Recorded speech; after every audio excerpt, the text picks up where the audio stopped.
Hi నమస్తే welcome to Myra media. నేను మీ కేవీఆర్. దేశం నివరపోయే ఘటన, గుండె రగిలించే ఘటన మొన్న జమ్మూ కాశ్మీర్లోని పెహల్గాంలో జరిగింది కదా. భారత ప్రధాని నరేంద్ర మోడీ సౌదీ అరేబియాలో పర్యటనలో ఉండగా హఠాత్తుగా హుటాహుటిన బయలుదేరి ఇంతటి ఉపద్రవాన్ని డీల్ చేసేందుకు ఆయన తిరిగి వచ్చిన సంగతి తెలిసిందే కదా.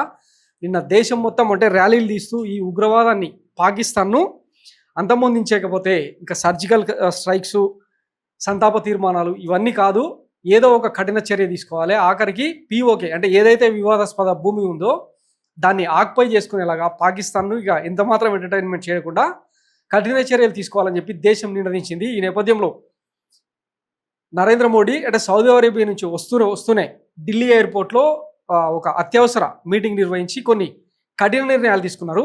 ఈ నేపథ్యంలో మొత్తం 5 రకాల చర్యలకు నరేంద్ర మోడీ సర్కారు ఇనిషియేట్ చేసిందనమాట. పాక్ పంచ్, దౌత్య సంబంధాలకు కత్తెర, ఆ దేశ పౌరులకు వీసాల రద్దు, సింధు ఒప్పందం సస్పెన్షన్, అటారీ సరిహద్దు మూత, దౌత్య సిబ్బంది బహిష్కరణ, సిసిఎస్ భేటీలో నిర్ణయాలు, పహల్గాం దాడి ఖండన, మోడీ సారథ్యంలో లోతుగా చర్చ, ఉగ్రవాదాన్ని పోషిస్తోందంటూ పాక్పై ధ్వజం, దాడికి ధీటైన ప్రతీకారం తప్పదని సంకేతాలు, గట్టిగా బదులిస్తామని రాజ్నాథ్ సింగ్ రక్షణ శాఖ మంత్రి అన్నారు. తర్వాత ఇందులో కీలకమైన అంశం ఏంటంటే, దశాబ్దాలుగా సింధు జలాలకు సంబంధించిన ఒక వివాదం నడుస్తూ ఉన్నది కదా, దాని మీద దెబ్బ కొట్టడం ద్వారా పాకిస్తాన్ను అష్టదిగ్బంధనం చేయాలన్నది మోడీ సర్కార్ తీసుకున్న ఒక కఠిన నిర్ణయం. వాస్తవానికి అంటే పాకిస్తాన్లోని దౌత్య కార్యాలయం నుంచి భారత అధికారులందరినీ వెకేట్ చేయమని చెప్పి ఒక ఆదేశం, భారత్లో ఉన్న పాకిస్తాన్ పౌరులందరినీ వెళ్ళిపోమని చెప్పి రెండో ఆదేశం, తర్వాత అటారీ వాగా సరిహద్దును ఇమ్మీడియట్గా మూసేస్తూ నిర్ణయం తీసుకోవడం, తర్వాత ఒకవైపు జమ్మూ కాశ్మీర్లో అనుమానితులను తర్వాత ఉగ్రవాదుల ఏరివేతకు సంబంధించిన కఠిన చర్యలు తీసుకుంటూనే మరోవైపు అక్కడున్న వేలాది మంది టూరిస్టులను సేఫ్టీగా వాళ్ళ ప్రాంతాలకు తరలించేందుకు సైమల్టేనియస్గా పనిచేస్తూ ఉంది. వీటన్నింటి మధ్య ఇప్పుడు అన్నింటికంటే ముఖ్యంగా నిన్న చూసినాం కదా, పాపం ఒక లేడీ హనీమూన్కి వెళ్ళిన భార్యాభర్తలు ఇద్దరు కూడా ఆ భర్త శవం పక్కన కూర్చొని ఎంత దీనంగా చూస్తుందో చూసినాం కదా.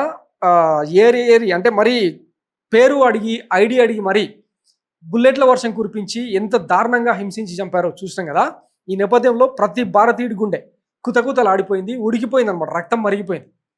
సో ఇక ఏదో ఒక చర్య తీసుకుంటే తప్ప సర్జికల్ స్ట్రైక్స్ కాదు, సంతాప తీర్మానాలు కాదు, ఏదో ఒకటి చేయాలని చెప్పి దేశవ్యాప్తంగా ర్యాలీలు, కొవ్వొత్తుల క్యాండిల్స్ ర్యాలీలు, తర్వాత ధర్నాలు, రాస్తారోకలు చేస్తూ పెద్ద ఎత్తున రోడ్ల మీదకి వచ్చింది. ఈ నేపథ్యంలో మోడీ సర్కార్, భారత ప్రభుత్వం తీసుకున్న ఒక కఠినమైన నిర్ణయం ఏంటంటే సింధు జలాల ఒప్పందాన్ని రద్దు చేసుకుంటున్నట్టు ప్రకటించింది. వాస్తవానికి 1947లో భారత్ పాక్ విభజన సందర్భంగా సింధు జలాల ఒప్పందం కుదిరింది.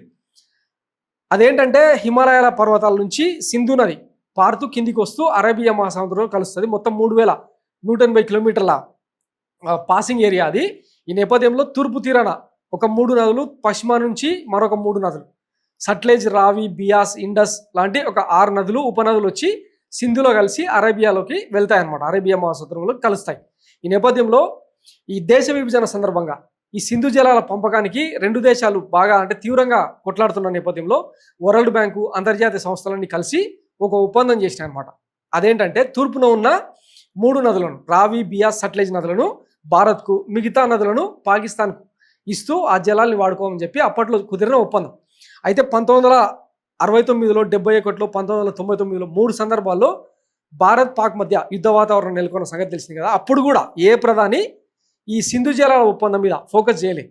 కానీ ఇప్పుడు తొలిసారిగా నరేంద్ర మోడీ సర్కారు ఇంత తీవ్రమైన నిర్ణయం తీసుకోవడంతో సింధు జలాల్ని ఇక కట్టడి చేస్తే పాకిస్తాన్ అన్ని రకాలుగా అష్టదిగ్బంధనం అవుతుంది, అంటే ఆ దేశం ఇక ఆర్థికంగా కుదేలవుతుంది అన్న కోణంలో ఈ నిర్ణయం తీసుకున్నట్లు నిపుణులు చెప్తా ఉన్నారు. కానీ అదంత ఈజీ కాదు. ఒకవేళ అదే నిర్ణయం కనుక భారత్ కట్టుబడి ఉంటే అంతర్జాతీయంగా భారత్ దౌత్య సంబంధాల ప్రకారం కావచ్చు, ఆర్థిక కోణంలో కావచ్చు కొన్ని ఇబ్బందులు ఎదురయ్యే అవకాశం ఉంది. పైగా ఈ పాకిస్తాన్ టెర్రరిస్ట్ కంట్రీకి చైనా, ఇతర ముస్లిం కంట్రీస్ అని కూడా మద్దతు ఇస్తున్న నేపథ్యంలో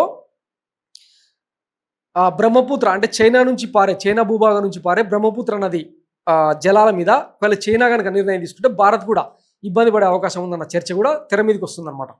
సో ఏదేమైనా గతంలో యూరి, పఠాన్కోటు, పుల్వామా ఇట్లా ఎన్ని ఘటనలు జరిగిన నరేంద్ర మోడీ సర్కార్లో ఎంతసేపు అంటే ఆ కాల్పుల విరమణ ఒప్పందం, పీఓకే మీద ఒక సంధి, ఇట్లాంటివి చేసుకోవడం మినహాయిస్తే పెద్దగా సర్జికల్ స్ట్రైక్ అనేది ఒకటి, అది జరిగిందో లేదో కూడా పార్లమెంటు లో జరిగిన డిస్కషన్లో కూడా ప్రభుత్వం వైపు నుంచి ఎట్లాంటి అంటే ఒక ఖచ్చితమైన ఆధారాన్ని బయటపెట్టలేదు. ఈ నేపథ్యంలో ఇవి ఏవి కూడా భారత ప్రజలు ఇప్పుడు యాక్సెప్ట్ చేసే పరిస్థితులు లేరు.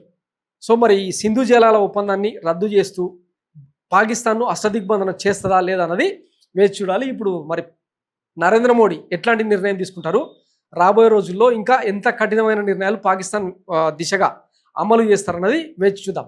Thanks for watching Mara media. నేను మీ కేవీఆర్. Thank you.